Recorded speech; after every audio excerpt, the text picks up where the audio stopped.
So today I want to talk a little bit about Foxbody frame rail repair. And I know a lot of guys that are into Foxbodies always talk about make sure your strut towers are good, make sure your frame rails are good. And guess what? I bought this car without verifying the frame rails. I did do a spot check with my hand and everything felt good. I had reached down in here and everything felt smooth to me. There's nothing visually I could see. But once I got the car back, I removed the battery, and once I did, I realized this entire frame rail was like Swiss cheese all the way back, and the rot extended to the base of that frame rail down there.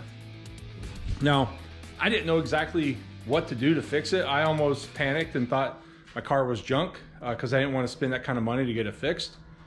But after watching a lot of the videos on YouTube of how other people repair this, it didn't seem that complicated. The hardest part is a lot of guys pull the entire engine out, and then while they're at it, they'll smooth the entire engine bay, and I didn't really want to go to that length. So I devised my own method based off what I saw others, and that's what this video is going to walk through. Now there's a lot of pictures kind of going step by step, and I'm going to narrate. This is not something I typically do, but I'm going to narrate each step as I go through it and explain kind of what I was thinking at the time. But the basic process that I used was to strip or cut out all of the bad metal on that frame rail that I could find. And most of it was just holes. There weren't whole sections I had to cut out. And then I took frame rail coating, similar to like Pore 15 type stuff, but it was made by Eastwood. And I sprayed the inside of this thing and cleaned it all out, but I covered all that in this Pore 15 like material. And it turned that frame rail into like a solid rock. So once I had all the bad metal cut out, had it all sealed, I then covered it all with eighth inch steel plate.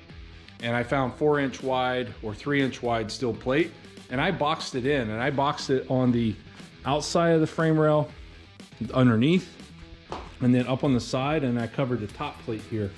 And as you can see, this frame rail does not look stock at all. It's all smooth because that's steel plate.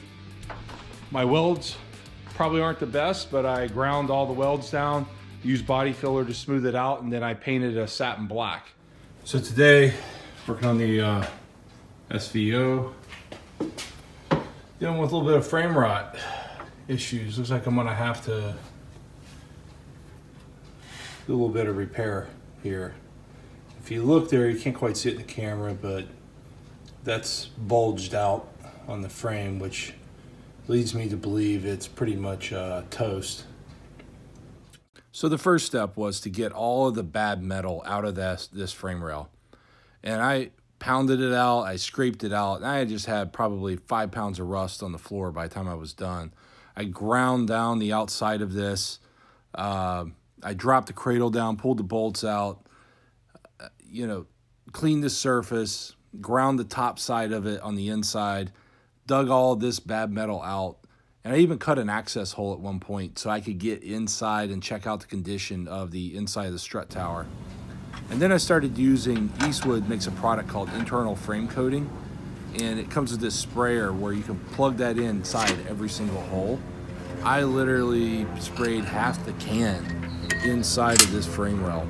And I tell you what, man, this stuff turns any rust it comes into contact with into solid rock or hard steel. Great product. It was so good that I went around to the rest of the car, whether it needed it or not, and sprayed the inside of all my other frame rails. This is looking on the inside, and I started spraying from the inside, just making sure that inside was entirely coated. It's just more pictures of it all cleaned up. So it still looks really, really rough. Basically, the frame rail is complete Swiss cheese. And at this point, I started using 1/8-inch steel and mocking up how the steel is going to fit and measuring for where I needed to notch it and start cutting it. And so I just used a black Sharpie to mark where I thought I needed to cut. And there's a bolt on the front, and right here for the strut tower, I had to notch it out. And so to do that, I just used my Sawzall. I got a metal blade and just started notching that metal. Sawzall is by far the best way. Now, you'll see this notching here. I cut it way too deep. And if I did it again, I would not cut it that deep. This is some more Pour 15 videos, but I coated the entire frame rail with Pour 15 before I started going into the welding process. And the entire inner fender area is completely coated in Pour 15. I went overkill on this stuff. And I tell you what, man, it's a fantastic product. Excuse me. And don't get it on your skin. It does not come off. And so at this point, I had to prepare for welding. And I wanted to test fit all of my pieces. And so I put the bottom piece on the bottom of the frame rail just to see how it would fit. Now, one problem you're going to run into is the bolt holes. And also that Pour 15, you can't weld through it. So I'm grinding the edges down to bare metal wherever my plate steel comes into contact with. And so it's kind of a waste to put the Pour 15 on and do this. But I also got a weld-through primer, and I started spraying all my bare metal notched pieces with weld-through primer just so it doesn't rust. And one trick was to, I put the steel plate in the cradle, and I painted the holes up through there with some red paint. And so now I knew exactly where I had to put the cradle bolt holes in this. So when I put the bottom plate in, the bolts would slide up through the cradle. And then I use clamps to hold all the pieces of metal in place. As you can see here, getting ready to weld. And I'm holding the clamps from the inside to hold the bottom piece tight in place. So I got the strip on the bottom, the strip on the outside frame rail here. And I'm really just getting brave enough to start welding. You know, I'm trying to tell myself, yes, I'm ready to do this. Let's do it. And so I weld that bottom edge first. You can see it's not too bad. And I got a little ugly on the top there. But I can, you know, grind down as needed to make these welds look good.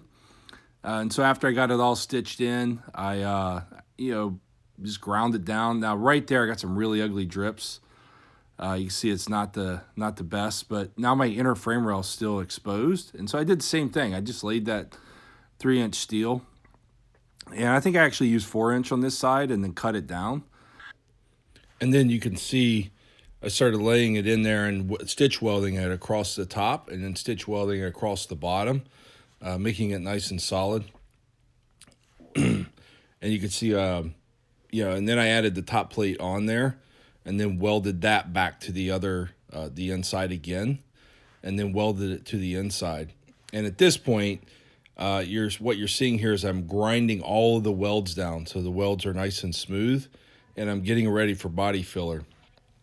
And you can see there's a pretty sharp edge on that on the corner as I'm boxing it in so that it looks halfway decent.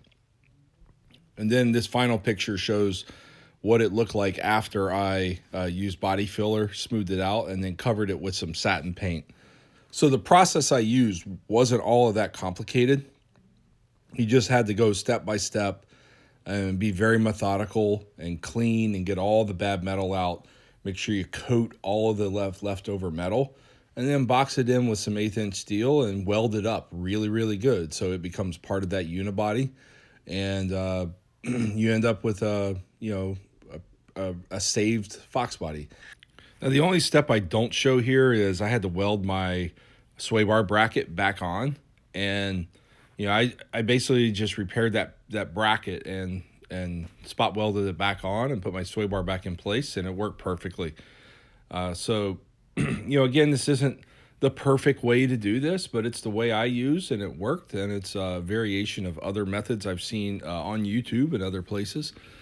So, you know, like and subscribe if you like what you saw today, and check out some other videos I have going out there.